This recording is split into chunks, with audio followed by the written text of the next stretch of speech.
punya ide-ide yang out of the box dan mau mencoba menggunakan teknologi itu, kami rangkul dan diarahkan supaya bisa berkembang lebih jauh lagi inovasinya dan juga bisa menjadi bisa dibilang perpanjangan tangan kami lah. Sebab kalau bicara melatih guru se-Indonesia itu rasanya sampai kapanpun nggak akan pernah selesai pekerjaan saya. Nah, jadi dengan itu saya mau perkenalan diri dulu, teman-teman semua sambil saya share screen. Sebentar ya, saya selalu kagok kalau pakai Zoom karena biasanya pakai Teams. Mohon maaf ya, Pak Ubed. Saya seringnya ketuker screen-nya ini, bentar. Semoga nggak ketuker. Oke. Oke, ini sudah muncul ya? Salah. Salah Belum, screen, belum. bener kan? Bener, nih ketuker screen-nya. Screen 2. Oke, share. Oke, ini sudah muncul? Oke, sudah Pak, silakan. Oke, perkenalan teman-teman semua. Saya mau ngobrol dikit hari ini tentang mungkin lebih tepatnya learning in 21st century. Ini satu topik yang sedang hangat, baik didiskusikan di level sekolah, perguruan tinggi, bahkan sampai corporate pun sedang melihat bagaimana upgrading and upscaling their employees. Nah, background saya, teman-teman, ini memang agak campur-campur. Jadi pas S1 kuliahnya lebih ke IT dan matematik, baru S2-nya saya ngambil ke pendidikan, tapi juga masih seputaran teknologi. Nah, memang mulai karir dari guru sampai jadi dosen sebelum saya akhirnya pindah ke Microsoft Indonesia. Nah, saya cerita sedikit dulu. Jadi ketika jadi guru tahun 2001, karena itu masih sambil kuliah, saya sebenarnya sudah mulai coba-coba integrasi teknologi dalam keseharian, apa yang saya ajarkan, cara saya buat berbagai materi dan lain-lain, dan pekerjaan pun itu saya sudah masukkan komponen teknologi. Tapi lucunya pada saat itu oleh kepala sekolah sekaligus yang punya sekolah yayasan ditentang karena dibilang semuanya masih harus tertulis, harus dicetak, harus ada filenya. Oke. Fast forward 20 tahun kemudian, sekarang semuanya mau tidak mau kerjanya harus digital dan harus punya arsip digital. Jadi memang mungkin apa yang saya lakukan dulu way before my time, way before orang-orang bisa nerima kalau teknologi itu harusnya sudah jadi bagian dari hidup. Nah, kalau lihat sekarang malah setelah 20 tahun penggunaan teknologi itu tidak bisa dilepas dari keseharian, satu, dan kedua, perkembangan teknologi ini super cepat sekali. Jadi kalau kami dari dunia IT, lihatnya biasanya timeline-nya itu 6 bulan sekali ada fitur baru, ada produk baru, mungkin belum sampai satu produk betul lah, tapi fitur-fitur baru, dan 12 bulan itu baru worldwide roll out, baru general availability untuk semua pihak. Karena pandemi ini 3 bulan langsung sudah sampai general availability. Jadi kecepatannya luar biasa. Belum lagi karena semua orang kerja dari rumah, semua orang belajar dari rumah, akhirnya memberi masukan. Microsoft sekarang mendengar para customer-nya, jadi kalau ada fitur-fitur yang dibutuhkan, bisa dimasukkan di user voice namanya. Semakin banyak orang yang membutuhkan fitur itu akan diprioritaskan dan akan dibuat. Jadi 3 bulan selalu ada fitur baru. Akhirnya saya pun, kami semua yang di dunia IT kewalahan untuk catch up dengan perkembangan yang super cepat. Dan mau tidak mau akhirnya ya kami harus kejar materi pelatihan kami sendiri yang sangat cepat dan sangat banyak akhirnya. Nah, ini sesuatu yang kita tidak bisa pungkiri dan saya yakin ini terjadi di seluruh dunia. Seluruh industri menghadapi tantangan seperti ini. Bagaimana harus bertransformasi right here, right now, and it's not an option. Harus go live sekaligus. Nah, ini yang menarik. Nah, mungkin kalau saya bicara dari sisi Microsoft-nya sendiri dulu ya, teman-teman. 6 tahun atau 7 tahun ya. Waktu sekarang tahun 2020 itu numpang lewat jadi nggak dihitung. Mungkin 6 tahun lalu ketika Microsoft mengganti CEO-nya dengan yang sekarang yaitu Satya Nadella, visinya pun berubah. Kalau dulu awal-awal saya sempat ketika masuk Microsoft visinya masih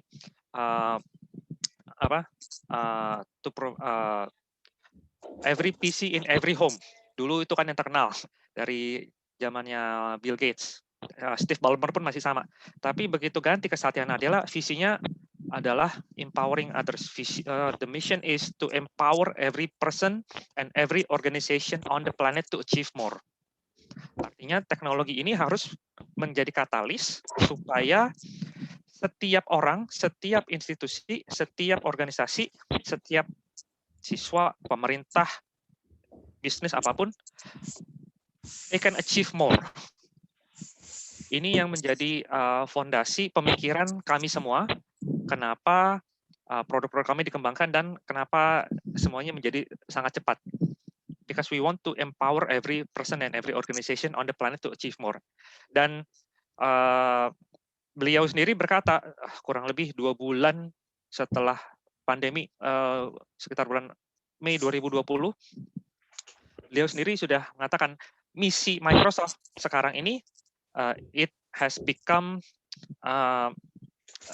more critical than ever karena tidak pernah diduga-duga akan terjadi satu pandemi yang memaksa semuanya terakselerasi.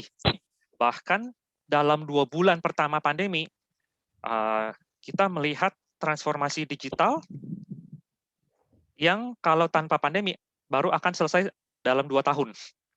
Jadi semuanya super cepat, super terakselerasi. Nah, ini yang menjadi fondasi kenapa kami terus mendorong segala sesuatunya untuk berubah lebih cepat dan berusaha mendampingi para customer kami dan komunitas dan semua yang ingin berubah. Nah, kalau bicara education khususnya, mungkin saya mundur satu step sedikit teman-teman. Tadi saya sempat share juga sama Bu Dewi dan Pak Yana sebelum mulai ini. Nah, jadi kalau bicara education di Microsoft, education ini artinya education dari sisi bisnis. Microsoft punya satu tim lagi, satu segmen lagi, namanya Worldwide Learning. Nah, mereka yang betul-betul menangani the learning component, learning and readiness. Kalau education ini lebih ke sisi bisnis, tapi kami juga menjalankan program-program yang dikembangkan oleh tim learning and readiness ini. Kenapa? Customer ini sangat kalau for the lack of better term mungkin saya berani bilang ya sangat bingung juga sebenarnya. Bagaimana sih harus bertransformasi? Memulai dari mana? Teknologinya ada, canggih, dikasih gambarannya keren. Then how do we do it? Nah, ini yang jadi salah satu tugas saya sehari-hari. Memastikan para customer ini paham. Nah, bagaimana kami melakukannya? Nah, ini ada framework yang akan saya share. Nah, tapi satu quote ini yang saya selalu pakai kemana-mana, bahwa dengan teknologi baru ini, yang paling penting sebenarnya adalah making sure people have the requisite skills to participate in an increasing digital society. Kita bicara artificial intelligence, IoT, blockchain, dan segala jargon baru yang setiap hari ada saja jargon baru. Apakah manusia yang sudah siap? Gitu. Apakah seluruh dari kita yang ada di sini sudah paham, mungkin pernah mendengar jargon-jargon itu. Kalau mau cari informasi apa sih definisinya, gampang.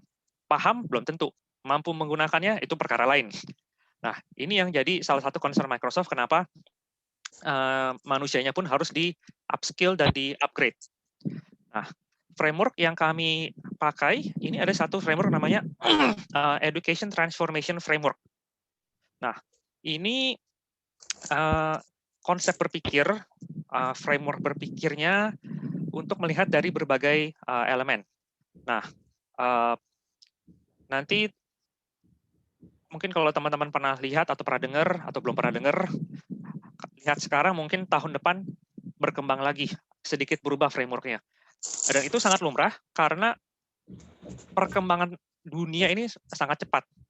Jadi kalau kita bicara misalkan dari sisi research saja, research sendiri itu perkembangannya pesat sekali.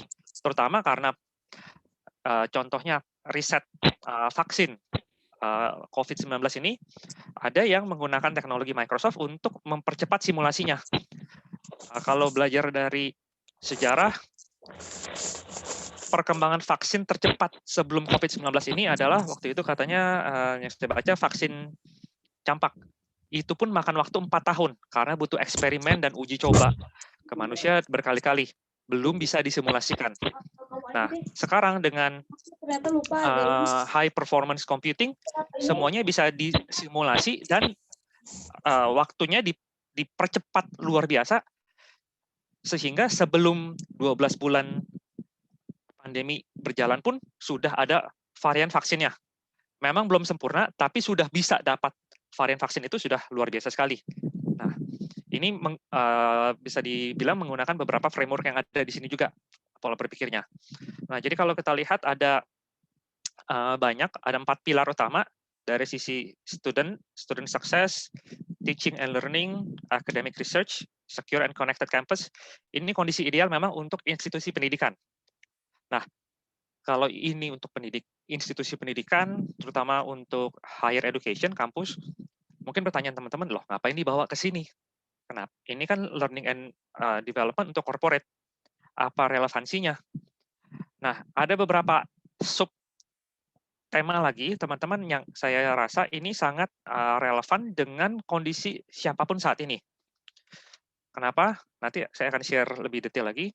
Contohnya ketika kita ambil konsep learning management. Nah, apakah learning itu, kalau mungkin kita balik 2 tahun lalu deh, masih banyak yang mengadakan namanya learning atau training session itu kumpul dalam waktu tertentu di satu tempat, entah itu di hotel atau di kalau masih bisa keluar kota di resort, ada sesi jalan-jalan sambil belajar di situ. Nah, tapi sekarang mau tidak mau harus belajar online. Nah, apakah sudah punya learning management systemnya? Sudah punya learning platformnya? Gitu. Bisa diukur tidak? Bisa ditarik datanya tidak? Nah, ini satu fondasi yang harus dipikirkan juga. Bagaimana supaya bisa mengukur dan merefleksikan hasil belajar dari seseorang terhadap performance-nya dia. Nah, ini yang kami terapkan sendiri di internal Microsoft, bahwa kami sendiri punya learning platformnya, dan apa yang kami lakukan itu disesuaikan dengan role kami masing-masing. Jadi bisa ada individualized learning path. Ada yang semua orang wajib, tapi setiap orang punya spesifik sesuai role-nya dia. Gitu. Jadi saya dengan kolega saya belum tentu sama materinya. Saya mungkin cuma harus mengerjakan 10 jam dalam satu quarter. Ada teman saya karena role-nya technical, dia harus sampai 50 jam karena materinya banyak sekali, hal-hal teknis. Nah, jadi ini menyesuaikan. Lalu juga bicara dari future ready skills. Nah, ini yang sedang hangat sekarang. Mungkin kalau dibilang future ready, it's not exactly future ready.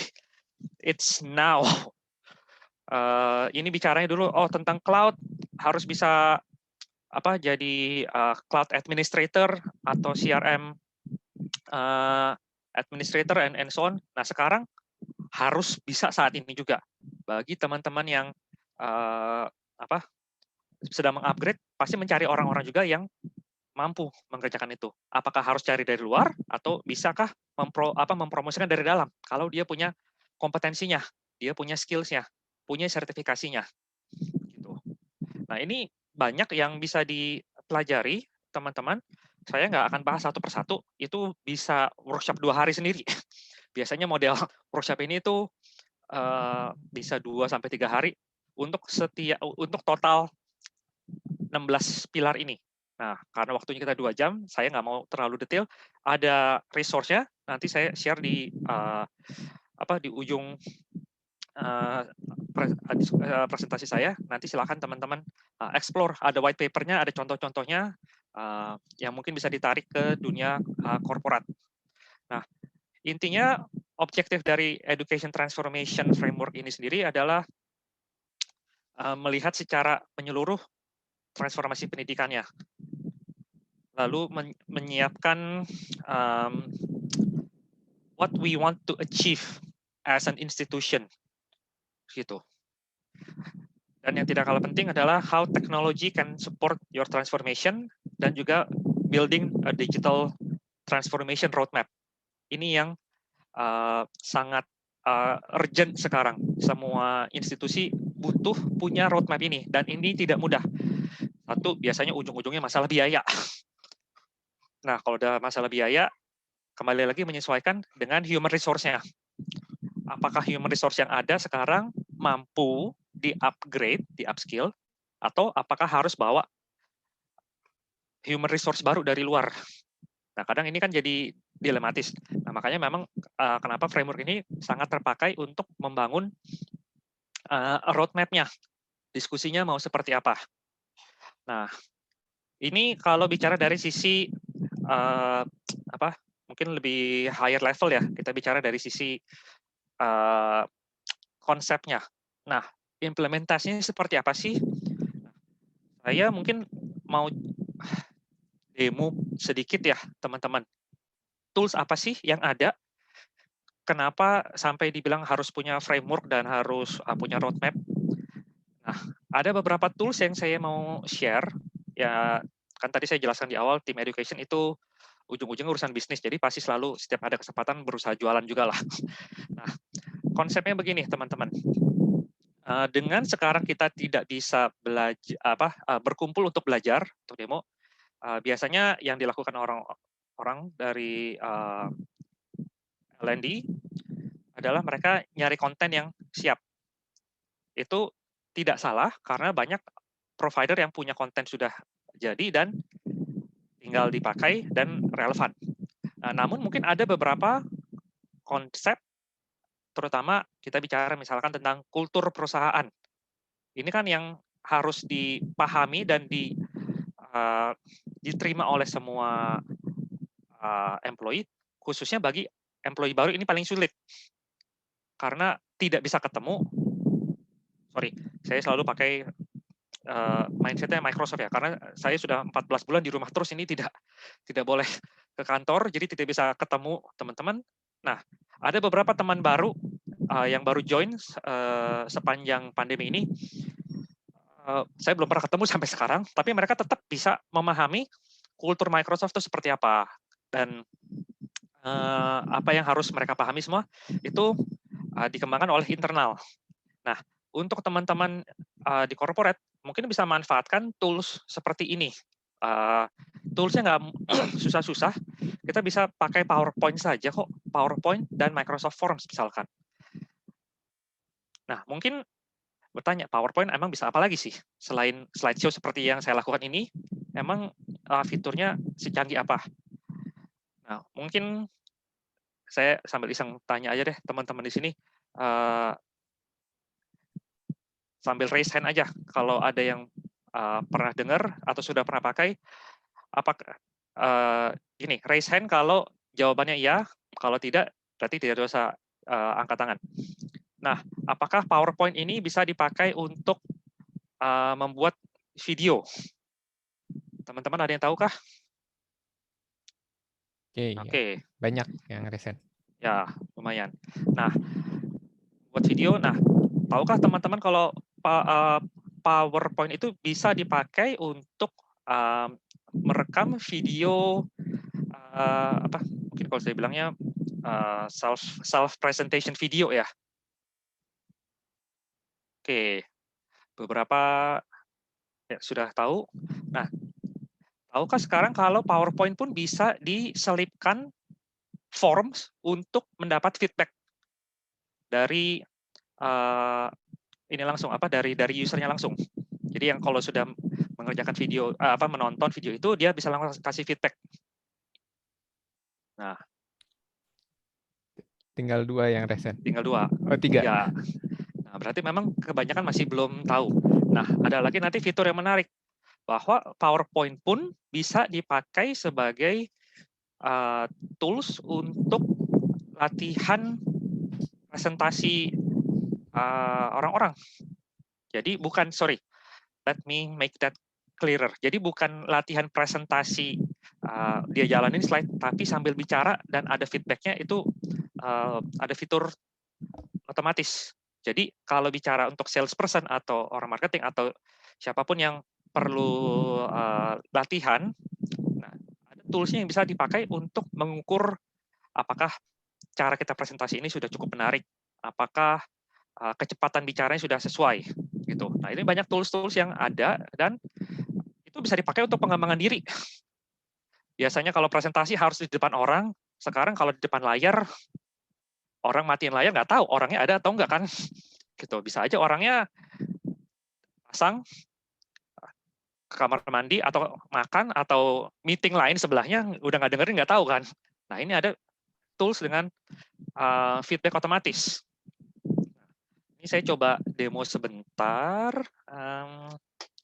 Oke, jadi bagi teman-teman yang sudah pernah pakai mungkin sudah tidak tidak kaget lagi. Sebentar. Nah, sorry sebentar. Iya nih, saya selalu kagok ya kalau pakai sorry.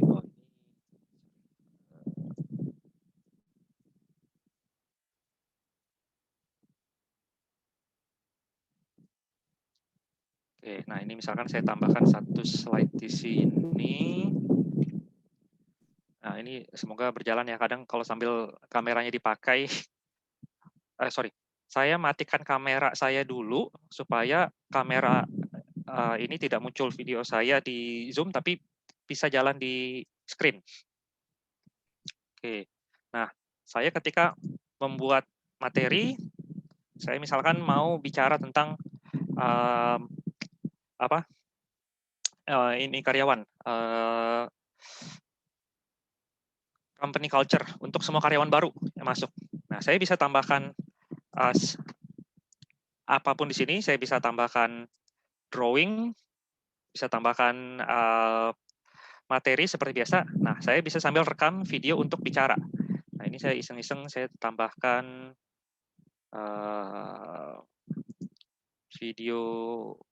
saya tambahkan objek 3D deh biar lebih menarik. Misalkan kita bicara produk yang dijual perusahaan. Nah,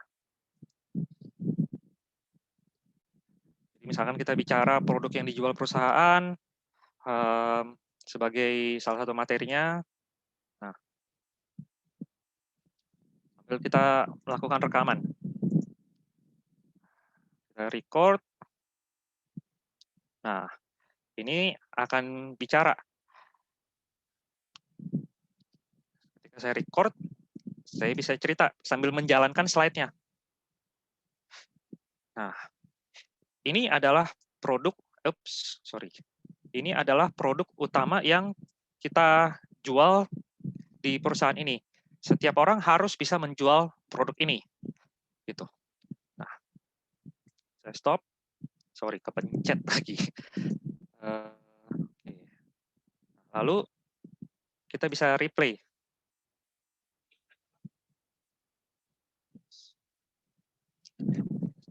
Suaranya masuk tidak ya? Harus bisa menjual produk ini. Gitu. Nah, Coba saya repeat ya, jadi supaya kedengaran suaranya. Ini adalah produk, ini adalah produk utama yang kita jual di perusahaan ini. Setiap orang harus bisa menjual produk ini, gitu. Nah, jadi kurang lebih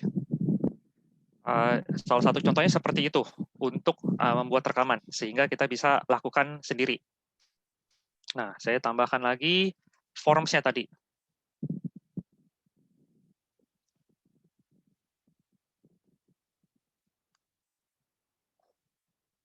Nah, forms ini, oke, nah kita bisa tambahkan kuis singkat untuk mengukur pemahaman mereka.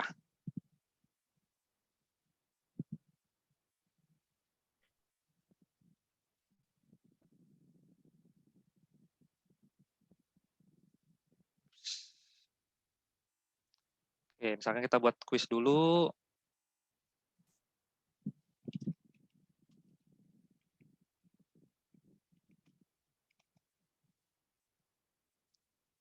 Tambah pertanyaannya, apakah materi sudah dapat dimengerti?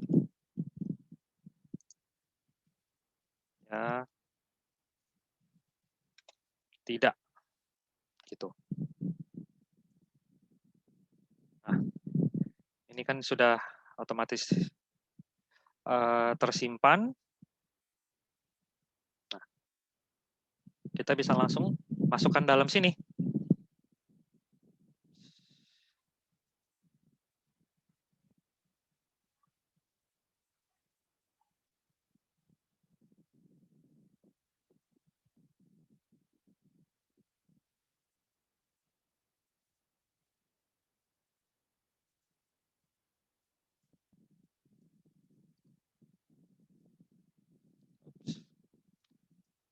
Nah, jadi ketika sudah membaca, menyelesaikannya, ada form, ketika mereka isi, mereka submit. Nah, ini akan langsung masuk ke si pembuatnya. Jadi survei itu bisa dilakukan saat itu juga, tanpa harus, biasanya kan kalau kita modelnya lebih, kalau saya bilang tradisional ya, tatap muka, selesai materi semua baru dibagikan form. Kadang orang males ngisinya, apalagi kalau yang harus panjang-panjang. Nah, kalau ini mereka bisa langsung isi saat itu juga, kalau required tidak akan berganti layarnya sampai mereka mengisi. Nah, jadi ini satu tools yang bisa mempermudah hidup banyak orang sebenarnya.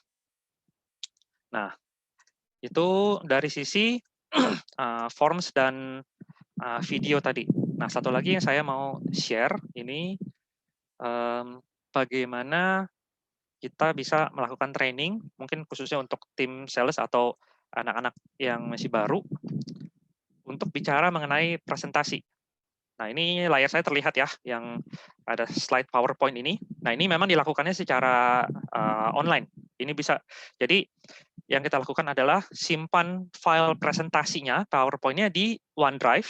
Jadi kalau kita punya email Outlook atau live.com atau Hotmail, ada OneDrive-nya, kita taruh di situ. Nah, ini bisa, misalkan kita nyalakan subtitle. Jadi ketika presentasinya berjalan, ada subtitle yang akan muncul, terutama ini kepakai kalau ngadepin presentasinya dari orang bule. Jadi ketika misalkan teman-teman ada yang punya counterpart di negara lain, ketika mereka presentasi, minta nyalakan ini supaya bisa didengar lebih jelas. Meskipun kadang pengalaman saya di satu acara ada yang dari Amerika, dari Kanada, dari Australia, mesinnya pun menangkap aksennya berbeda-beda. Mesin aja susah, apalagi kita ya yang non-English speaking native people gitu. Nah, ini kita bisa coba. Nah, ini kalau sudah di-upload filenya, di tab slideshow, ada pilihan ini teman-teman, rehearse with coach. Gitu. Jadi kalau rehearse with coach ini kita nyalakan, nah yang terjadi adalah, nah mikrofon ini jalan, nah ini akan muncul di sini. Welcome to PowerPoint Presenter Coach. Kita bisa rehearsal. Nah, please note saat ini bahasa yang didukung memang masih bahasa Inggris. Beberapa bahasa lainnya sedang dalam pengembangan. Bahasa Indonesia ada di pipeline-nya. Jadi akan beberapa lama lagi sebelum bahasa Indonesia siap. Tapi yang bisa kita lakukan adalah berlatih khususnya bagi yang mungkin masih agak ragu-ragu, agak takut-takut dengan bahasa Inggris. Nah, contohnya seperti ini. A major shift is happening if we look at the if we look at the year 1780s to the year 1870s, the first and second industrial revolution is happening. And then in the 1970s, it started off with electronics and IT and automated production. And what is happening in the year 2017? Okay. Nah, tadi saya sengaja memang pakai banyak. Nah, kalau teman-teman lihat tuh di pojok kanan bawah kan muncul. Oh, banyak pakai kata.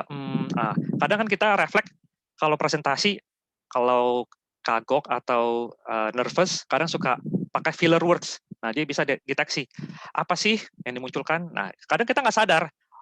Kalau orang lain yang bicara, kadang masa kita kan suka nggak percaya seperti itu. Nah, kalau ini ditangkap oleh mesin. Nah, lalu kita juga bisa lihat hasilnya nanti. Nah, ini kalau sudah selesai, nah ini kita bisa turn off. Nah, muncul hasilnya. Berapa kecepatan kita bicara? 120 kata per menit. Berarti kecepatannya masih oke. Sorry. Nah, kata-kata apa yang sering kita pakai filler words-nya? Lalu berapa lama waktu yang kita habiskan untuk bicara? Pitch-nya gimana? Kadang kan ada orang yang kalau presentasi dia baca slide. Baca, benar-benar baca, orang lain malah mau tidur. Karena mendengar orang baca yang mereka sendiri baca. Itu udah kayak di Nina Bobo kan. Nah, ini bisa membantu kita berlatih gitu. Kelihatannya sepele, tapi masih banyak orang yang butuh ini. Saya yakin sekali. Nah, ini beberapa contoh dari tools yang ada. Tools yang sudah available di Microsoft. Yang teman-teman bisa pakai, tidak harus berbayar khusus lagi. Punya akun email di outlook.com deh, atau di live.com, ini sudah bisa dipakai langsung. Gitu. Nah, jadi ini tools-tools yang ada di Microsoft. Nah, pertanyaan sekarang, bagaimana supaya kita bisa belajar dan upgrade skills kita? Tadi tools ada, tapi tahu dari mana lagi skills yang dibutuhkan? Nah, ada beberapa resources, teman-teman. Saya mungkin agak cepat sedikit nanti di sini. Kalau nggak dengerin saya sejam, bosan juga ya. Habis ini kita lebih banyak tanya jawab aja deh. Ada beberapa resources di Microsoft untuk pembelajaran mandiri, yaitu dari salah satunya Microsoft Learn. Jadi Microsoft Learn ini adalah learning portalnya Microsoft yang free, dan teman-teman bisa belajar materi apapun terkait teknologi. Mulai dari yang paling sederhana, yaitu Office, sampai mau belajar jadi cloud architect, semuanya ada. Nah, pembelajarannya gratis. Ketika nanti mau sertifikasi, itu baru berbayar. Jadi ini model micro-credential certifications. Dan teman-teman bisa lihat apa saja sih yang sedang populer di situ, yang ramai, yang banyak dipelajari orang. Terutama ketika masuk era pandemi dan era prakerja, pengguna ini semakin meningkat. Jadi banyak sekali orang-orang yang belajar untuk hal-hal baru. Silakan eksplorasi sendiri sesuai minat dan area yang ingin dikembangkan. Nah, selain itu, ini juga yang menarik dari LinkedIn Learning. Jadi kalau teman-teman ingat, LinkedIn itu sudah dibeli oleh Microsoft beberapa tahun lalu, dan salah satu bagiannya adalah LinkedIn Learning yang sangat-sangat kaya, terutama untuk topik-topik yang seputaran soft skills. Jadi kalau Microsoft Learn ini kebanyakan hard skills tentang teknologi, LinkedIn ini lebih banyak soft skills-nya.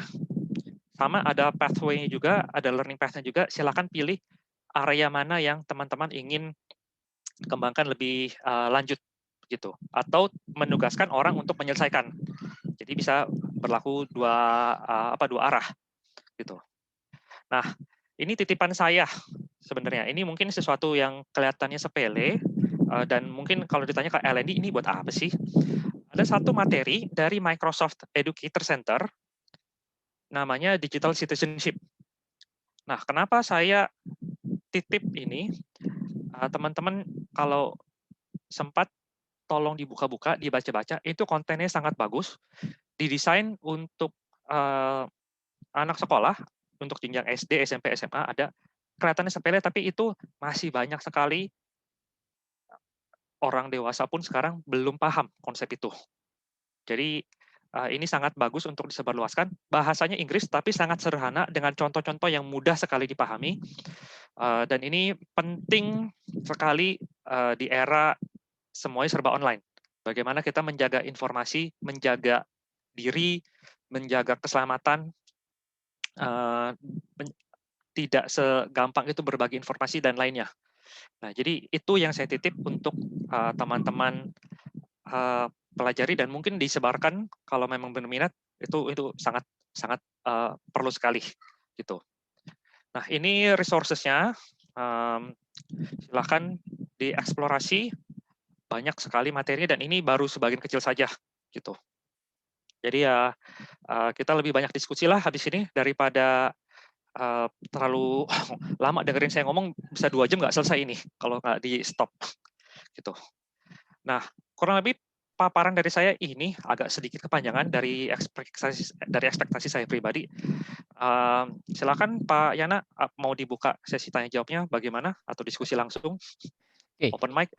Terima kasih Pak Obert. Oke, teman-teman, seperti biasa sih sebenarnya kita relax aja, feel free yang mau nanya langsung boleh, open mic boleh, kalau yang nggak bisa verbal ya boleh juga nulis di chat.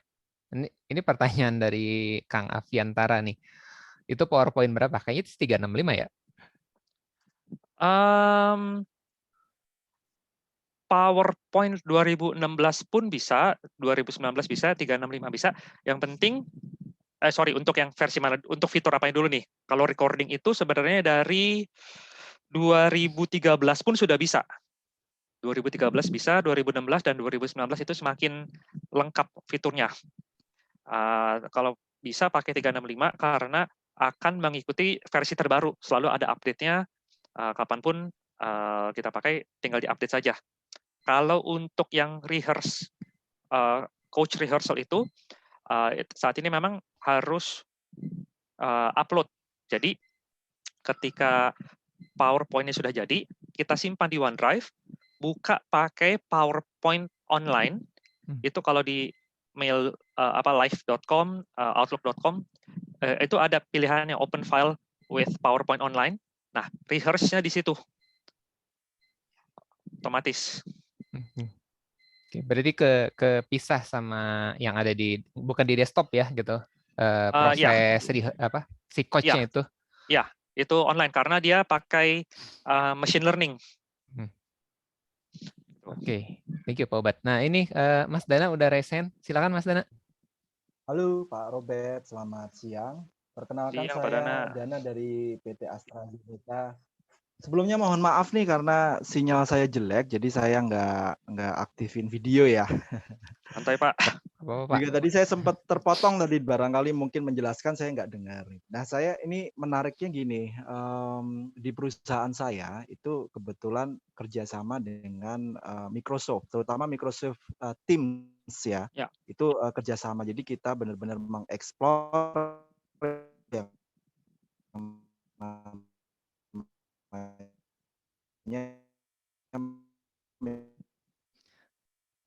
Mas Dana, suaranya hilang-hilang. Microsoft Team meeting sangat baik di kelas. Suaranya hilang-hilang ya? Halo, apakah sudah terdengar? Sekarang jelas. Halo, halo, halo. Halo, sudah, Jelas. oke. Oke. Mohon maaf. Jadi yang menarik tadi adalah ketika recording pas presentasi tadi digabungkan juga dengan Microsoft Form. Nah, apakah ini itu berarti ketika habis presentasi itu kemudian dibuat video, kemudian Microsoft Form tadi istilahnya di embed di situ, kemudian jadi sebuah video kemudian habis ditonton oleh learner-nya, kemudian di situ polling-nya secara otomatis, gitu atau seperti apa ya Pak Obed ya? Bisa seperti itu juga, Pak. Saya mesti coba dulu ya kalau yang dia di save as video total, apakah forms-nya akan muncul juga atau muncul sebagai link yang harus diisi. Nah, tapi kalau memang itu sebagai materi wajib dikirimnya PowerPoint-nya, nah itu dia harus mengerjakan quiz itu atau forms-nya, Polling. Oke. ya polling-nya. Karena kalau misalnya saya itu meeting dengan Zoom atau Microsoft Team Meeting, biasanya kan memang kalau polling ada sendiri ya, di Microsoft Ya, Team Meeting kan ada ya. sendiri, di Zoom juga ada. Biasanya saya menggunakan platform itu. Nah, yang menarik untuk saya, kalau misalnya ini tuh bisa, misalnya saya presentasi, kemudian di akhir presentasi atau di tengah-tengah presentasi itu ada pollingnya. Saya pikir itu sangat menarik gitu. Nah, kalau misalnya bisa seperti itu cara save-nya menggunakan apa ya, Pak Obed ya? Itu mungkin itu biasanya bisa kalau untuk meeting yang internal ya Pak ya. Jadi usernya login dengan domain yang sama. Beda kalau sedang meeting dengan pihak dari luar institusi, dari luar organisasi. Oke. Karena kan dia harus login ke forms-nya. Oke. Berarti nanti save-nya tetap save video ya? Save-nya. Itu pertanyaan bagus Pak. Itu PR saya coba cari tahu ya persisnya dulu. Kalau yang video, ini seingat saya sih dia di save sebagai presentasi, jalankan presentasi. Saya belum pernah coba kalau dia di save-nya sebagai video aja gitu. Video dengan ada form di embed ya. Iya. Oke. Oke, thank you Pak Obed. Sama-sama. Oke, thank you Mas Dana. Wah, ini udah ada 2 yang raise hand. Terus siapa dulu ya? Saya cek di urutan. Oke, Mas Berry ya, benar ya? Thank you Mas Yana. Oke, silakan Mas Berry. Iya, halo Pak Obed. Kenalkan saya Berry Halo, dari ABC Presiden. Memang evolusi PowerPoint menarik ya dan membantu banget sih dalam buat kita praktisi L&D lah ya. Karena video-video itu udah gampang, nggak usah pakai Acrobat dan lain-lain gitu. Saya pernah karena kan kita juga coba bikin modul-modul yang interaktif, itu tuh kita pakai Power Apps Pak Obed. Nah, kan kalau Power Apps itu dia bisa create satu modul terus kita download terus kita buka-buka. Cuma kan kalau di Power Apps itu ya kita build from scratch banget kan. Ya. Nah, kalau bisa ada nggak sih atau mungkin ada nggak sih tools atau kayak misalnya si PowerPoint atau modul dari PowerPoint itu langsung diekspor ke Power Apps gitu atau di copy atau di apa gitu, ada nggak sih caranya kayak gitu?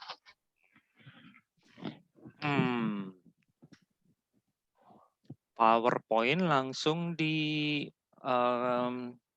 convert ke Power Apps. Iya. Saat atau kayak ini memindahkan modul PowerPoint itu ke Power Apps gitu. Ada nggak ya? setahu saya belum sih Pak, karena nature-nya sendiri kan berbeda ya antara PowerPoint dan Power Apps. Kalau PowerPoint kan memang dia untuk kebutuhan presentasi dengan berbagai format, mau itu presentation slides ataupun direkam jadi video nantinya. Sedangkan Power Apps sendiri kan memang nature-nya untuk low code programming ya. Jadi untuk bikin workflow yang sederhana. Nah, mungkin kalau memang untuk sebagai bagian presentasinya, menurut saya belum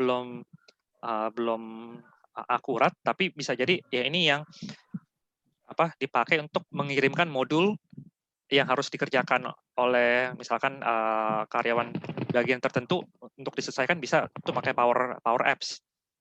Karena jadinya sebagai workflow-nya ya, bukan bagian dari presentasinya. Iya. Jadi di Power Apps itu kita udah coba explore, terus kita bikin kayak modul-modul gitu Pak di Power Apps. Misalnya ada modul sales, modul apa, jadi tinggal klik. Ya modulnya sih slideshow, tapi kontrol apa namanya authorize-nya dan lain itu bisa model-model semi LMS lah dengan Power Apps itu. Cuma kan karena build from scratch, saya pikir karena arsitekturnya mirip kayak PowerPoint, apa jangan-jangan ada nih cara memindahin gitu. Ternyata belum.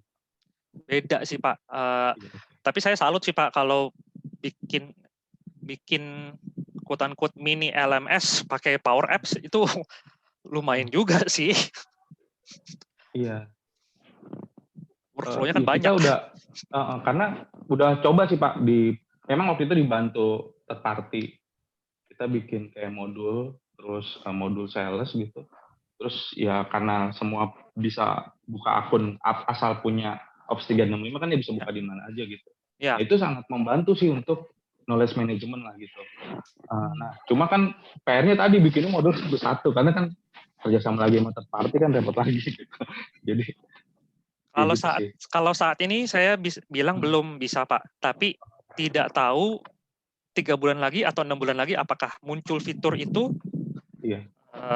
Sekarang banyak hal yang tidak diduga-duga deh Pak, cepat sekali berkembangnya. Iya, mungkin itu juga kayak nitip Pak di Microsoft kali bisa dikembangin. Boleh masukin ke itu tadi ya, apa? User voice-nya. Yeah. Mungkin sudah ada yang request Pak, saya nggak tahu juga. Oke. Siap. User voice itu ada di semua aplikasi ya Pak Wat ya? Untuk semua aplikasi ada. Jadi kalau misalkan cari user voice untuk Microsoft Forms, jadi kita beri rekomendasi kita perlu fitur apa sih, atau lihat dari list yang sudah ada tinggal vote, oh iya saya butuh fitur ini. Semakin tinggi vote-nya, semakin diprioritaskan pengembangannya. Oke. Jadi Pak Berry, Mas Berry boleh ngajak timnya tuh untuk sama-sama masukin biar request-nya naik. Thank you Pak Obed. Terima kasih Mas Berry. Ada Mbak Feli. Silakan Mbak Feli. Halo, selamat pagi Mas Obed dengan Feli dari Danamon. Oke, Mas Obed, materinya keren banget, interesting banget karena memang pas sekali saya sedang mengeksplor untuk produk-produk Microsoft online khususnya. Karena di masa pandemi ini dan kebetulan yang namanya perbankan kita untuk tools pembelajaran banyak gak bisanya karena terblok oleh IT kita gitu kan.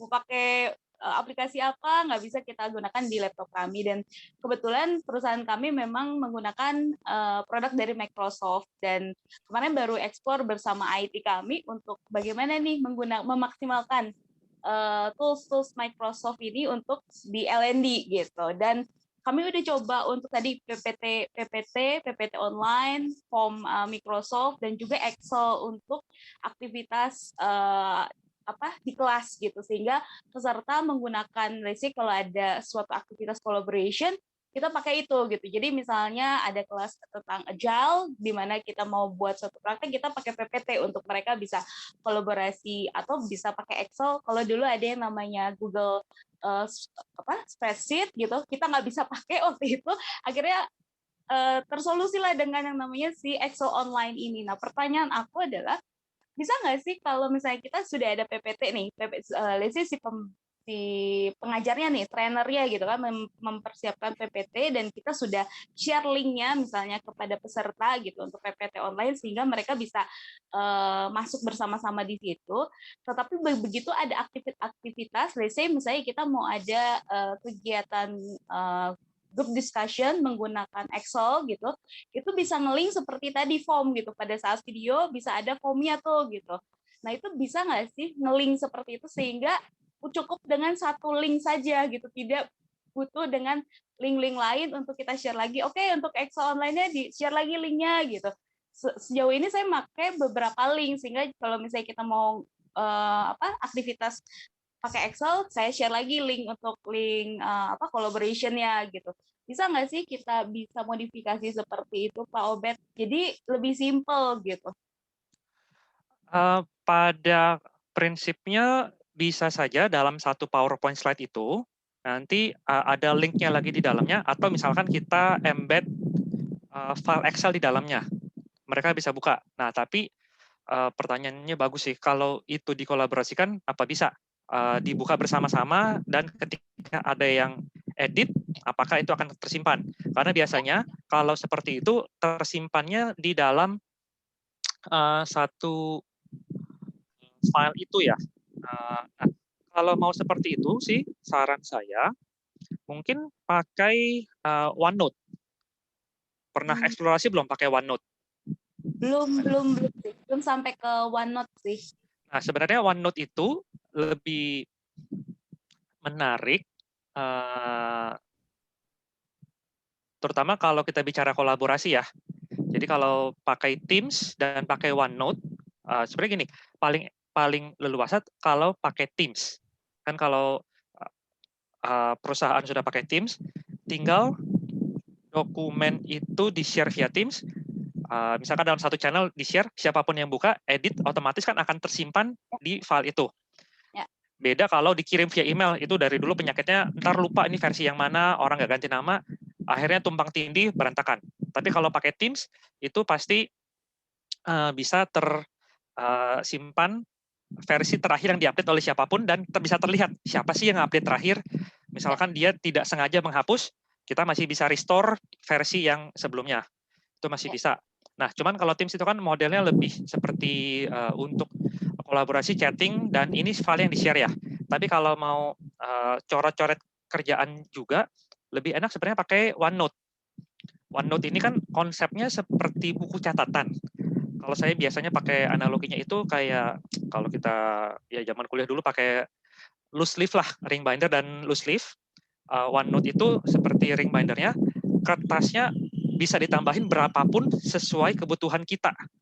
Jadi nggak ada ukurannya cuma bisa sampai misalkan 10 halaman, 50 halaman. Itu bisa tambah terus sebanyak apapun, dan kita embed file di dalamnya. Ketika kita buka dari situ, kita edit, kita kerjakan, begitu di save, otomatis akan ke save ke dalam file itu juga. Jadi mungkin sedikit lebih ringan. Kalau Teams itu biasanya agak sedikit challenging. Kalau Teams-nya sudah ramai, sudah banyak, kita buka aplikasi Teams misalkan dari mobile, itu begitu dibuka otomatis kan akan ngupdate dulu semua. Nah, itu kadang lebih lama. Nah, kalau OneNote cukup satu link OneNote yang kita kerjakan, itu saja yang dibuka. Nah, yang akan diupdate hanya di link itu saja, nggak seluruh channel di Teams. Saya kerasa banget kalau pagi ini buka laptop dari US udah kirim message segala macam, begitu buka lama banget, ternyata semuanya diupdate dulu. Oke. Nah, jadi mungkin pakai OneNote lebih leluasa. Plus enaknya OneNote itu, kenapa saya promosi OneNote? OneNote itu leluasanya adalah dia multimodal juga. Artinya kadang saya tuh tipenya suka coret-coret. Jadi kalau ada komentar apa, kalau device kita atau teman-teman yang pakai model smartphone yang punya pen, itu bisa langsung tulis, langsung komentar di situ, dicoret-coret, atau kita bisa rekam video, kita lingkari sini, yang ini bukan begini ya, ini maksudnya harus gini-gini. Kadang kan kalau kita memberi feedback, tertulis, diketik, beda dengan kalau dikatakan langsung. Ada body language-nya yang mempertegas atau menjelaskan lebih, ini loh maksudnya intonasinya. Nah, itu memungkinkan sekali dengan tinggal klik record video, record audio. Nah, itu bisa langsung, tidak perlu rekam dulu, di-embed berikutnya, jadi bisa langsung sambil lingkarin di situ. Makanya itu lebih powerful lagi sih menurut saya. Okay. Satu pertanyaan lagi boleh ya, Pak Sobat? Ada nggak sih di Microsoft, produknya Microsoft, let's say kalau kita bandingkan dengan tetangga sebelah, let's say Google gitu kan. Google itu kan dia punya kayak Google Class-nya gitu. Jadi misalnya kita menggunakan form atau kita misalnya menggunakan profile, kita bisa simpan di satu tempat gitu untuk si peserta itu. Kalau Microsoft sendiri ada nggak? Jadi misalnya saya sudah pakai PPT online ini, udah ada nih untuk materinya gitu kan. Lalu ada Excel-nya untuk worksheet collaboration-nya nanti ini. Terus untuk form-nya misalnya untuk tesnya pre atau post test ya. Tapi saya mau simpan di satu tempat di mana peserta itu kita akan berikan ini loh kurang lebih journey kamu dan apa yang harus kamu lakukan gitu. Ada nggak sih di Microsoft, Sobat? Itu sih pertanyaan terakhir saya. Thank you. Nah, ini yang Saya sering ditanya oleh teman-teman beberapa ya ex Microsoft yang pindah ke perbankan juga, ya nanya, Microsoft Teams itu kalau education ada satu fitur khusus, yaitu fitur assignment yang hanya ada di versi education. Dan menyebalkannya bagi dia adalah perbankan dan bayarnya kan lumayan mahal ya lisensinya Teams, sedangkan education harganya jauh di bawah itu, kok dapat fiturnya, sedangkan yang bayar lebih mahal nggak dapat. Jadi ada Teams Education dengan fitur assignment, tapi hanya boleh dipakai oleh organisasi atau institusi pendidikan. Jadi harus punya domainnya sch.id atau .edu atau .ac.id.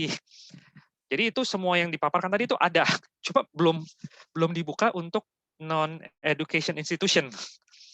Kapan nih akan dibuka nih? Nah, itu banyak sekali sih yang nanya.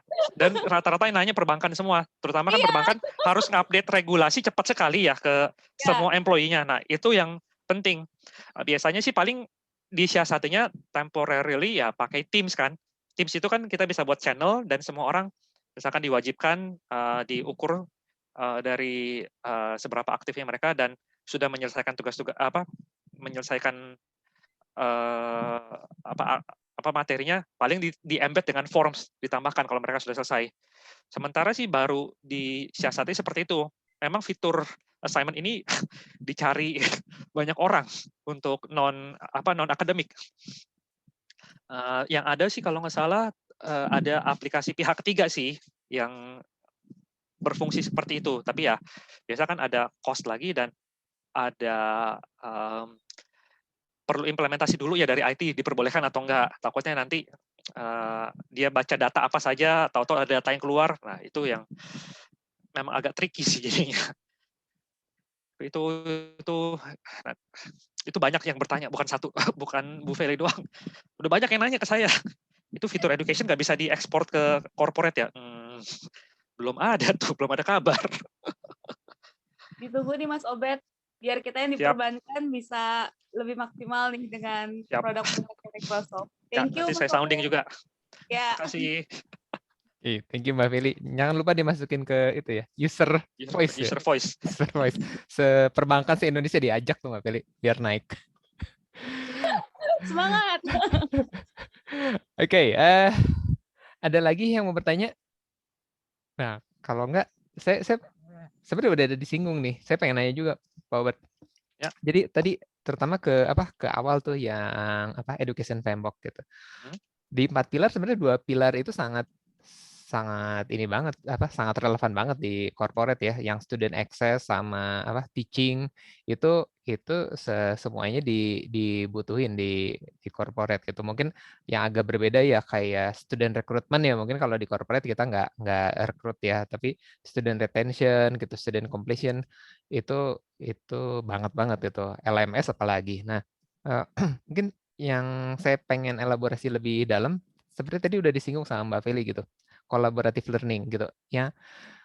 Implementasinya tuh apakah seperti yang tadi Mbak Feli sempat tanyain gitu ya, dengan adanya Excel yang online, terus kita bisa pakai bareng-bareng dan itu dipakai untuk konteksnya pelatihan gitu. Apakah yang seperti itu atau sebenarnya pendekatannya ada lagi yang lebih saya nyebutnya mungkin lebih sederhana gitu ya. Kan collaborative learning dengan spreadsheet, dengan Google, dengan slide gitu ya, udah saya coba. Cuma sepertinya buat si partisipan itu feel-nya tuh kayak ngerjain sebuah dokumen kali ya gitu. Bukan mau belajar begitu ngelihat window-nya tuh gitu kan. Gitu. Tapi mungkin jadi feel-nya tuh bukan lagi belajar tapi lagi ngerjain sebuah dokumen gitu. Nah, sebenarnya di framework itu ketika diturunin itu jadi seperti apa sih? Itu satu. Terus kalau yang student access, student retention sama completion itu bicara data atau bicara experience mereka gimana supaya retention, supaya bisa komplit menyelesaikan, atau bicara soal data berapa banyak yang retention-nya gitu, akses gitu, melihat dari situ ke data situ berapa banyak yang sudah selesai, atau lebih ke mana gitu. Dua itu sih Pak Obert, kalau boleh dieksplorasi. Oke, menarik. Saya jawab yang kedua dulu deh.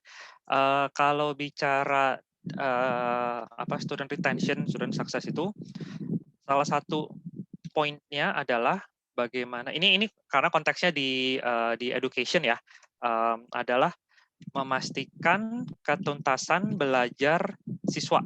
Karena kalau di pendidikan itu terkadang ada drop out rate yang cukup signifikan. Nah, bagaimana bisa memastikan drop out rate itu turun terus dan lebih banyak anak-anak yang lulus. Satu. Kedua, lulus itu satu hal, tapi nilainya seberapa bagusnya. Nah, kadang kan tidak bisa dipungkiri kalau dunia akademik itu masih melihat juga nilai ya. Meskipun sekarang trennya mulai mengakomodir skills dan kompetensi juga.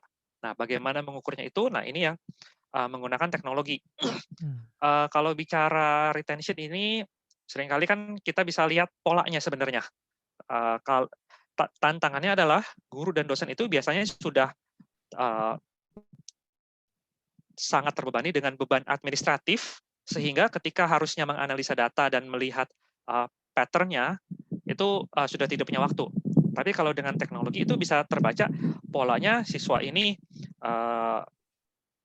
semester pertama nilainya masih bagus, semester kedua makin turun, terus semakin jalan kok makin turun. Nah ini biasanya kalau baca secara statistik, kecenderungannya ini anak tahu-tahu akan hilang nih.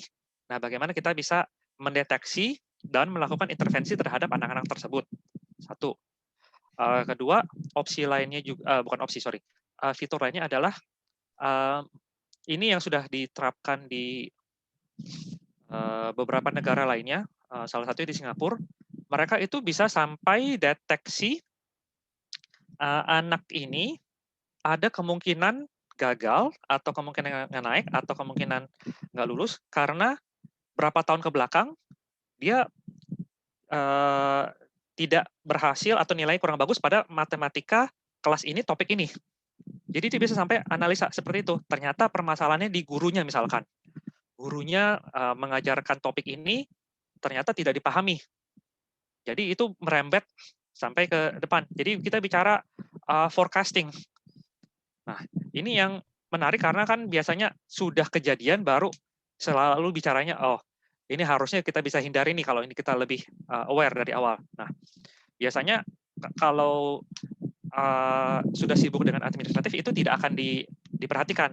Nah, kalau ini sudah masuk dalam sistem, dari machine learning-nya dan AI-nya sendiri akan jalan, dan ketika solusi itu diimplementasi, dia akan baca dan bisa memberi warnings, kira-kira ini klaster siswa yang akan risiko tinggi.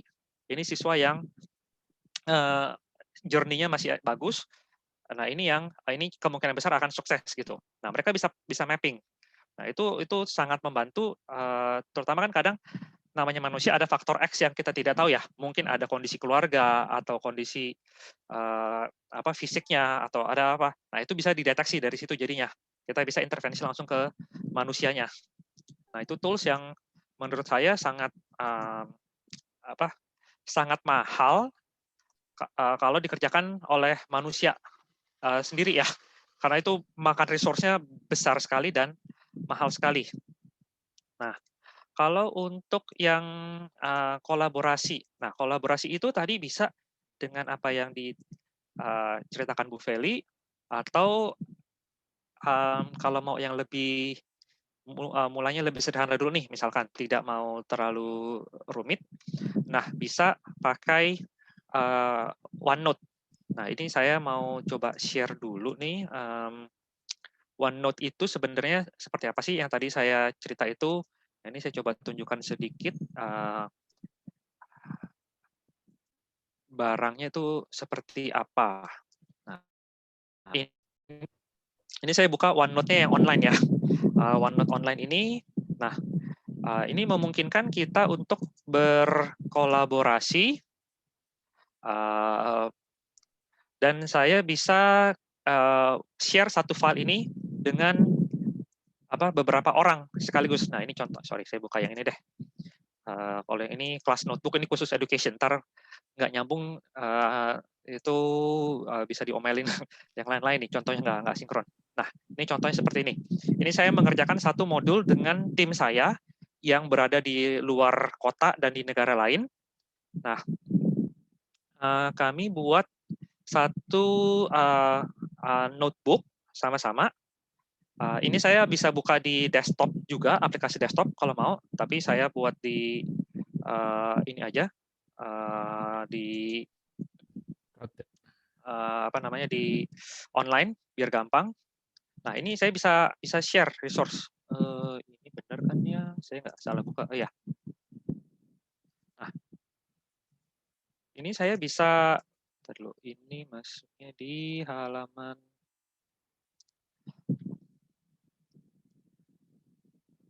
Sebentar ya.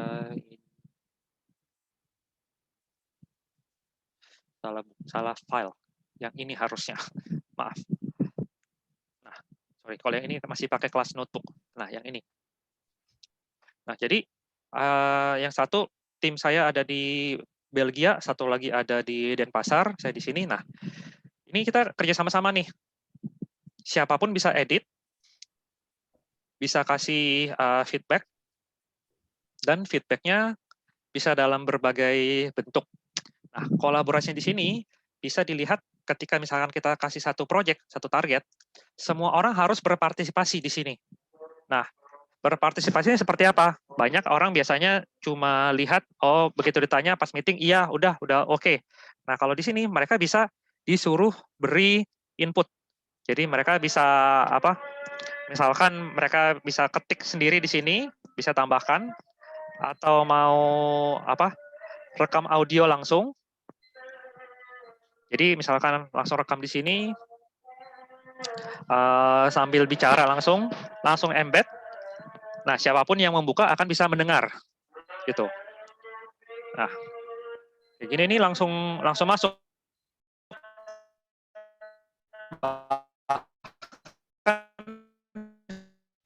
Video pun bisa. Nah, ini suatu jadi kolaborasinya tergantung kebutuhannya sedalam apa. Kebanyakan sharing agak berat juga nih internet saya di rumah. Oke. Dan anak-anak kan hari Sabtu libur ya, jadi lebih tidak terkontrol lagi penggunaan semua device nyala ya. Sama betul. sih. Mau main game, mau nonton, mau yang di TV dan segala macam. Jadi ini kolaborasinya itu bisa dalam berbagai bentuk, bisa teks, bisa chat, bisa video, bisa rekaman dan segala macam, itu memungkinkan sekali gitu. Dan jadinya bisa mengukur kontribusi setiap pihak, bukan cuma sekedar ya saya setuju dengan pendapat si A, si B, si C. Biasanya kan orang gitu, cuma lihat di 5 menit sebelum meeting, lihat kesimpulannya iya setuju aja deh gitu. Tapi kalau ini kita bisa minta mereka kontribusi dan terlihat siapa yang kontribusi, siapa yang cuma numpang iya dan tidak saja gitu. Oke. Karena itu akan muncul nanti namanya. Ini kan karena saya yang buat. Nah, nanti kalau dari pihak lain yang buka akan kelihatan, oh ini siapa sih yang nambahin? Ada apa? Identitinya muncul, ada inisialnya siapa? Oh, sini ini komentar si ini gitu. Jadi ketahuan kapan, ada timestamp-nya juga. Jadi itu sangat-sangat memungkinkan kolaborasi. Nah, kalau ini kan tim sini udah besar sekali dan banyak sekali yang bisa dilakukan. Saya demo juga bingung nih, tim saya ada berapa ratus soalnya, pusing. Oke, OneNote justru lebih ini ya, lebih ringan ya jadinya. Lebih ringan. Dan enaknya ini OneNote itu fiturnya kayak bukan hanya teks dan image saja, kita mau taruh video, langsung masuk dalam sini bisa. Kita taruh link YouTube misalkan, dia akan play di dalam OneNote ini. Selama ada koneksi internet, dia akan play di dalam, nggak harus buka browser lagi. Biasanya kan kalau buka browser, seringkali kita distracted dengan yang lain akhirnya. Nah, kalau itu dia akan play di dalam itu saja. Gitu. Jadi bisa sangat-sangat fokus. Jadi banyak sekali sih. Ini kalau mau training, workshop sendiri sih bisa 2 hari sendiri sih ini. Ini juga Pak Albert lagi bikin course ya, pakai ini ya? Ya. Oke. Gitu. Oke, thank you Pak Ubed. Nah ini ada pertanyaan dari Mas Jati Pak Ubed. Teknis ya. Microsoft Education, Teams Education bisa dipakai oleh NGO nggak?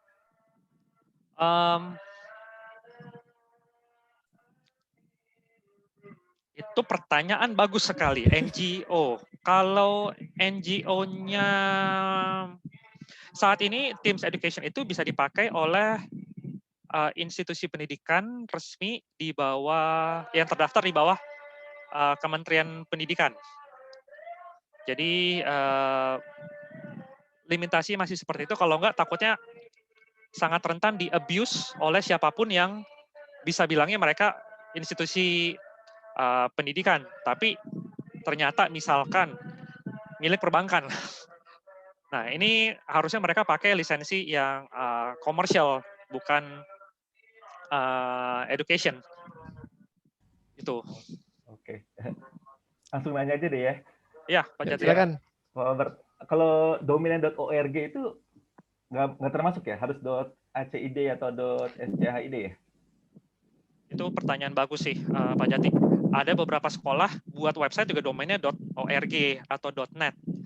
Itu minta exception khusus sih, dan harus ada dokumentasinya kalau memang organisasi ini bergerak di bidang pendidikan.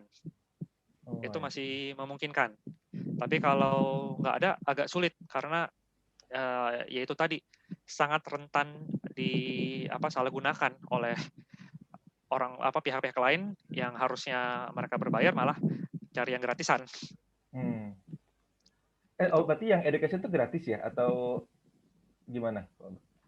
Education itu sebenarnya mulai dari yang gratis, tapi ada juga yang versi berbayar. Kalau yang gratis itu kan semuanya menggunakan versi online, tidak bisa versi offline. Tapi kalau berlangganan yang berbayar, dapat online dan offline. Kadang kan nggak selalu bisa online setiap saat ya. Misalkan kayak kadang bukan mahasiswa deh, kadang kayak orang kantoran pun koneksi di kantornya bagus, begitu pulang ke rumah ya karena limitasi daerahnya tidak ada provider yang segitu bagusnya kan, jadi emang koneksi sangat terbatas kan. Mereka lebih prefer kerjanya offline dulu. Begitu sampai kantor, mereka sync lagi, sudah beres gitu. Oke, siap. Artinya kalau NGO agak panjang gitu prosesnya ya kalau mau akses itu ya? Iya, tergantung NGO-nya apa. Kadang beberapa NGO itu kalau masuk ranahnya Microsoft Philanthropies bisa dapat gratis juga malah. Oke. Itu tim berbeda yang menangani. Oke, iya. Oke, makasih Pak Albert. Sama-sama, Pak. By the way, dulu saya di KSDP, Pak Albert, di Bapak Gatot. Oh, sekarang sudah? Sudah tidak lagi. Oke. Oke, ya. Makasih ya, Pak Albert. Sama-sama. Oke, ini ada chat lagi nih dari Mas Dana. OneNote bisa diekstrak ke PowerPoint atau Excel? Diekstrak maksudnya? Satu.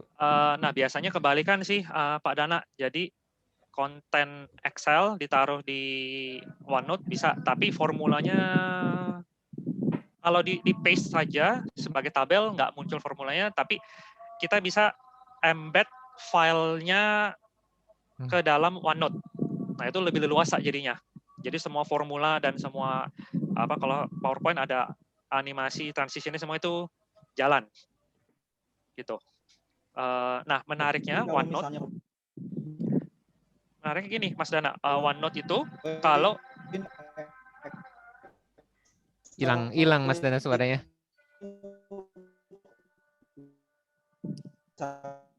Halo, Mas Dana. Suaranya putus-putus, Mas. Atau mungkin mau di chat aja? Oke, baik. Nah, ini baiknya jelas. Nah, ini jelas. Sudah lagi belum? Sudah balik ya. Baik. Berarti kalau begitu misalnya nih, saya cuma bayangin dalam diskusi ya. Dalam diskusi kita kan mungkin ada bahan-bahan di situ, baik Excel maupun PowerPoint. Kalau gitu PowerPoint sama Excel-nya itu bisa langsung ditaruh di OneNote gitu ya? Betul. Jadi langsung dimasukkan saja semua diskusi di situ, diedit di situ, ketika di save pun langsung masuk dalam file OneNote itu, dalam page OneNote itu.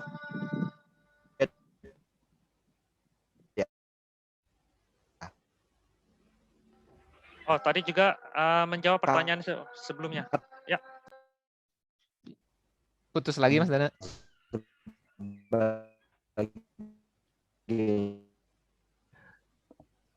Nggak kedengeran Mas.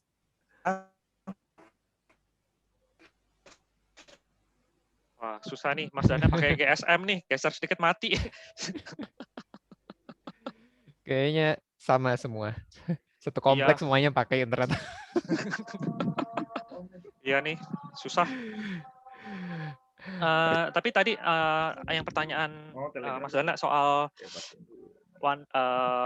PowerPoint itu kalau di-save sebagai video, formnya jalan atau enggak? Barusan saya tanya sama tim, nggak bisa. Jadi memang harusnya dalam bentuk presentasi. Karena kalau jadi video kan nggak bisa diklik formsnya. Jadi kalau mau memang harus sebagai presentasi yang di-share, mereka nonton videonya, bisa klik formsnya, nah baru dapat feedback-nya kita. Gitu. Oke, terima kasih Pak Obert. Ada lagi kah dari teman-teman yang lain yang masih penasaran? Kayaknya penasarannya sama Microsoft nih sehari ini. Masih ada yang mau bertanya kah? Silakan. Oke, kalau enggak, ya, kalau enggak, mungkin saya kembaliin dulu ke Pak Obert sebelum kita close nih. Pak Obert, ada dari diskusi ini ada poin penting nggak yang ingin di-highlight, yang ingin disampaikan ulang ke teman-teman? Terutama walaupun Pak Obert lebih banyak berinteraksi sama education gitu ya. Tapi kalau saya sih ngelihat framework-nya tadi, kita deket banget kok gitu ya. Kita deket banget sama teman-teman di education. Mungkin bedanya ya kayak tadi completion itu kalau memang kalau di edukasi panjang gitu ya. Ada yang 3 tahun, 4 tahun, ada yang 6 tahun di K-12 gitu. Kalau di corporate mungkin singkat-singkat gitu ya. Ya mungkin bedanya beberapa hal di situ. Tapi kira-kira apa poin yang bisa di-highlight dari diskusi kita di hari ini, Pak Obert? Silakan. Nah, ini jujur mungkin pengalaman saya pertama sharing di komunitas non-education, tapi masih serupa ya, jadi serupa tapi tak sama. Ternyata prinsip-prinsipnya juga banyak yang bersinggungan. Ya perbedaannya cukup jelas lah. Completion time frame di corporate kan biasa lebih pendek, mungkin hitungan jam atau hitungan minggu atau hitungan biasa paling hitungan minggu lah karena project based kan biasanya.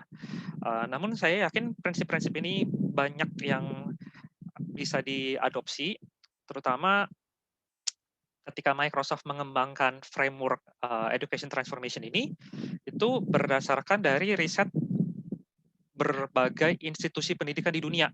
Jadi konsultannya ada dari Stanford, ada waktu itu pernah dari, setahu saya pernah ada yang dari Harvard juga, Carnegie Mellon, dan berbagai perguruan tinggi top di dunia. Dan ini sudah iterasi ke berapa ya, saya nggak ingat. Seingat saya waktu masuk Microsoft dulu, namanya berbeda, belum seperti ini, tapi konsepnya hampir serupa. Nah, seiring jalannya waktu, iterasinya berubah lagi. 3 tahun lalu itu baru satu Education Transformation Framework. Sekarang ini sudah dipecah untuk K-12, untuk Higher Ed, dan untuk Libraries and Museum. Nah, jadi ini perkembangan selalu ada. Jadi kalau ditanya apakah ini sudah fix, saya bilang ini pasti akan berubah, menyesuaikan zamannya, dan harus berubah. AI sekarang ini luar biasa cepatnya sekali. Jadi apa yang mungkin dilakukan oleh teknologi itu pastinya akan mengubah sudut pandang pendidikan juga. Itu. Nah, silakan teman-teman manfaatkan resource ini, available di website Microsoft. White paper-nya ada, silakan diadopsi, silakan diuji coba gitu. Kalau masih ada pertanyaan seputaran hal-hal teknis ini, habis ini saya share slide-nya ke Pak Yana, nanti bisa di-share ke teman-teman juga. Ada satu link saya tambahkan di halaman resources itu untuk mencari global training partner Microsoft di Indonesia. Jadi global training partner Microsoft ini adalah partner-partner kami yang memang fokusnya di dunia training, khususnya seputaran pendidikan ini. Jadi kebanyakan training partner Microsoft sebelumnya itu untuk hal-hal teknis seperti persiapan ujian sertifikasi. Nah, kalau ujian sertifikasi itu kan sudah sangat-sangat teknis sekali, bicara coding, bicara programming language, bicara portfolio. Nah, kalau ini mereka bicaranya bagaimana mentransformasi institusi pendidikan dan juga menerapkan konsep-konsep pembelajaran itu di institusi. Nah, jadi mereka bisa membedah education transformation framework itu dan memilah mana yang masuk sesuai dengan kebutuhan dari customer-nya. Gitu. Ada beberapa yang cukup pengalaman di Indonesia dan mereka melakukan transformasi memang di sekolah-sekolah ya kebanyakan. Kalau cari portfolio di perusahaan itu memang masih relatif baru dan ini mungkin ya a new business model lagi sih buat banyak pihak ya. Terutama ya perubahan ini kan banyak yang nggak menduga-duga juga gitu. Kalau ya mungkin saya bisa sharing sedikit ya. Bahkan universitas-universitas yang besar pun juga sekarang sedang melakukan transformasi digital besar-besaran. Mereka yang sudah dominan di IT pun tetap mau tidak mau harus bertransformasi lagi karena kebutuhan industrinya sudah berbeda total, gitu. Ya, and that's how the way the world goes nowadays. The only constant thing is change, dan itu memaksa kita semua. Tidak bisa menolak atau menunda lagi sih. Tinggal menyesuaikan dengan kemampuan dan kapasitas yang ada. Itu. Dari saya sih itu saja sih yang paling urgent menurut saya sekarang ini.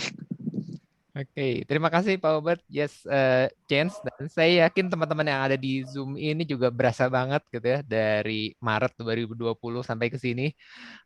Saya sendiri juga belajar banyak program software baru gitu ya karena kebutuhan nggak sekedar hanya Zoom tapi banyak banget di belakang-belakangnya gitu buat e-learning itu banyak muncul software baru gitu, banyak hal baru yang kita sama-sama harus catch up gitu. So, most likely sama ya gitu perkembangannya di education dan di corporate. So kalau dari saya sih buat teman-teman terutama yang masih aktif di corporate, ini bisa dijadikan stepping stone gitu. Jadi langkah pertama membuat perubahan transformasinya yang lebih terstruktur gitu, lebih sistematis. Jadi mungkin kalau yang masih nyari kita roadmap nih mau transformasi di edukasi atau di digital, kita startingnya dari mana ya? Bisa dilihat tadi dari yang di-share oleh Pak Obert. Nah, mungkin bisa dipilah mana yang paling tepat untuk jadi starting point, terus dilengkapi satu persatu. Sehingga kita jadi benar-benar well prepare dengan situasi ini dan ke depannya. Wow, thank you banget Pak Obert buat sharingnya. Pertanyaan dong. Masih ada pertanyaan. Senang banget. Silakan. Pertanyaan. Jadi Pak Obert, terima kasih banyak nih. Saya tadi menyimak pertanyaan dan juga penjelasan Bapak. Cuma yang terakhir saya pengen mungkin nanti kita bisa sharing ke teman-teman yang tidak bisa mengikuti. Saya minta saran dari Bapak. Jadi tadi yang saya tangkap adalah Microsoft ini luar biasa. Jadi ada materi-materi namanya Learn and Readiness tadi untuk professional program. Kemudian ada juga Microsoft Learn, itu kalau kita mau belajar lebih dalam tentang produk Microsoft. Kemudian ada juga untuk publik nih. Mungkin teman-teman di kantor juga LND bisa sharing ke siapa aja, yaitu digital citizenship. Yang tadi saya lihat 30 menit tapi lengkap banget. Kira-kira ada tambahan lagi nggak Pak yang saya lupa summary ya? Jadi ada Learn and Readiness untuk profesional, ada Microsoft Learn untuk kalau kita yang mau tahu lebih dalam produk-produknya, kemudian untuk publik ada digital citizenship. Mungkin ada satu lagi atau apa yang saya lupa Pak, supaya bisa nanti untuk catatan.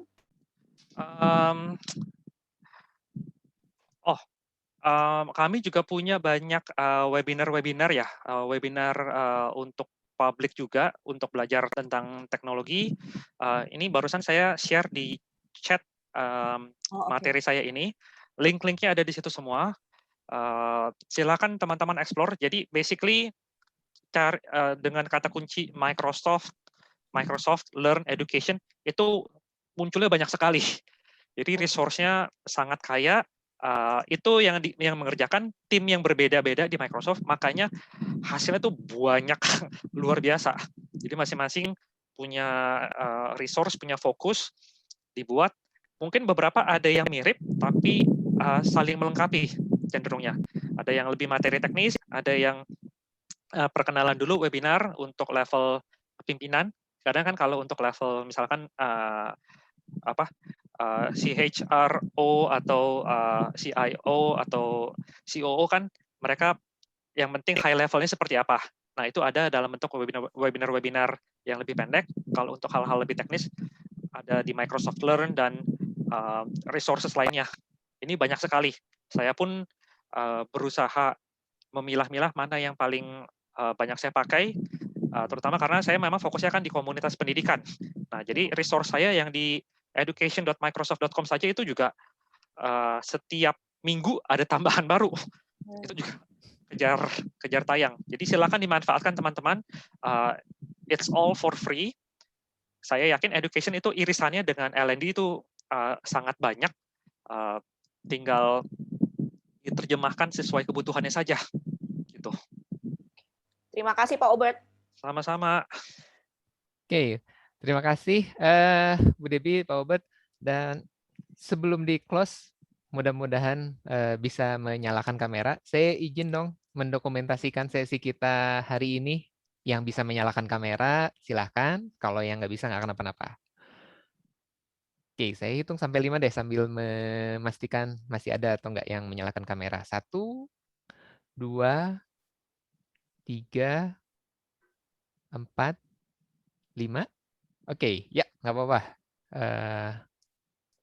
Mbak Siti, saya salah nyalain. Oke, saya akan screen capture ya. Silakan dengan gayanya masing-masing. Karena kita juga belum punya gaya sih. Oke, saya hitung sampai 3. Setelah itu saya akan screen capture. Oke, 1, 2, 3.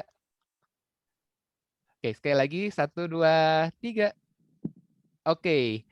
Terima kasih teman-teman semua. Terima kasih spesial buat Pak Obert buat sharingnya hari ini luar biasa dan ternyata teman-teman makin banyak penasaran gitu ya. Sama. Nanti kalau masih boleh undang Pak Obert khusus ke perusahaannya masing-masing. Boleh, kalau yang para customer Microsoft biasanya sudah ada tim yang membantu menangani sih. Tapi nanti lihat saja di linknya, kalau masih butuh tambahan, bisa menghubungi Global Training Partner kami. Mereka pasti akan bisa membantu untuk kebutuhan training di perusahaan ya. Gitu. Karena apa yang diberikan oleh Microsoft juga biasa terbatas ya. Orangnya satu dibelah untuk berapa puluh customer ya. Sekali training 3 jam dia udah, apalagi bulan puasa ini kayaknya trainingnya agak dikurangin, kalau nggak suaranya habis. belum setengah bulan puasa udah habis suaranya. Tuh. Oke, siap. Terima kasih teman-teman semua. Mudah-mudahan kita ketemu lagi habis Lebaran ya. Mudah-mudahan kita ketemu lagi habis Lebaran. Tetap jaga kesehatan. Sampai ketemu di meet up berikutnya. Oke, selamat siang. Selamat siang. Terima kasih. Selamat siang, terima kasih. Pak Obert dan semuanya.